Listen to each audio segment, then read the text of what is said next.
Mr. Baxter was a mathematics teacher, although I didn't teach mathematics, but I taught in a school supposedly near the treasure house, which was the mythical place where the captain was.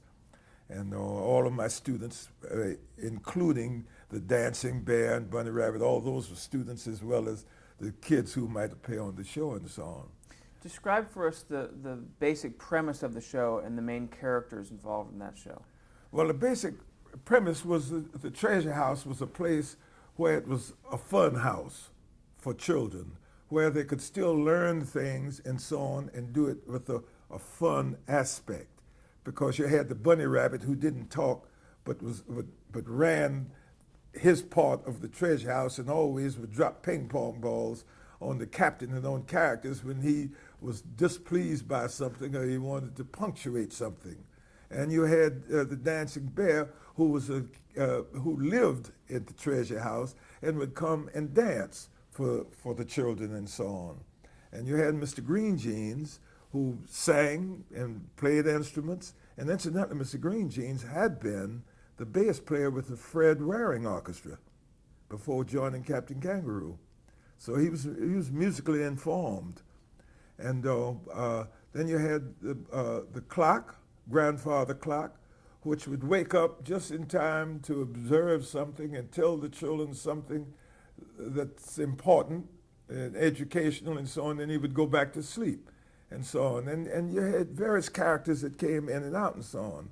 And I was a visitor to the treasure house because I had my school, but I came by the treasure house continuously and so on. So I would teach the children things to do, how to make things with their hands. Or I would sing for them sometime. I would sing with Mr. Green Jeans. Occasionally I would dance, and then I would work in bits with the captain and so on and so on. It was very fun. It was a fun show, and if you love children, and I love children, it was a fun show. And I got lots of mail, and the mothers used to say, "My child loves you so much," and it was fascinating too, you know.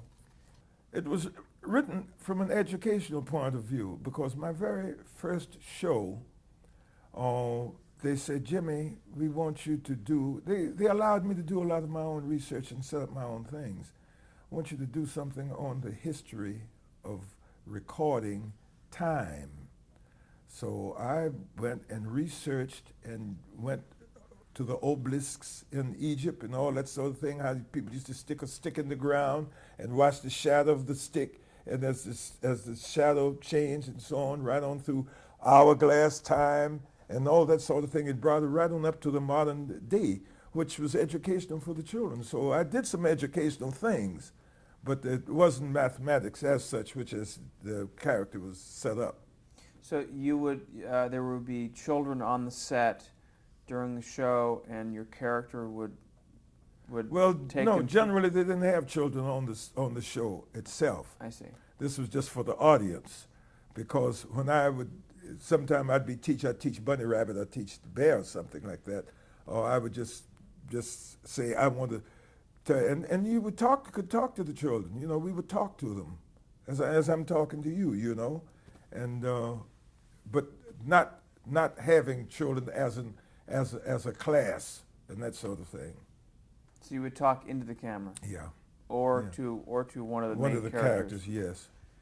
And so you also, in essence, did you worked with the writers, or did you develop material and give to the writers who then wrote the script, or how did that work? No, a lot of it was ad lib. A lot of it would be just a guide. They would write a guide with the captain is so and so, and Mr. Green Jeans is doing so, and Mr. Baxter would come in to explain something, and something. So now we are in an ad lib position, and so on. And several times I wrote a few of the scripts and bits that I would do, not a full script, but just a bit that I wanted to do, because comes to mind I wrote a thing where I invented a telephone that looks like a banana, and I left a banana on the counter and went out to get someone. While I went out, the captain came in and he said, "Oh, banana, that's just what I want." And he ate the banana. And I came in and asked him, I said, "Have you seen the banana?" Yeah, I saw a banana over here. I said, well, and just at that time the phone rings. And then we all look around, where's the phone coming from, right? And then I looked at his stomach and I put my ear to his stomach and I said, it's covered up. I said, you ate the banana. He said, yes, the banana's the phone. So it got to be a whole lot of things would work out of that, where the phone ring and you got to talk to his stomach, and so.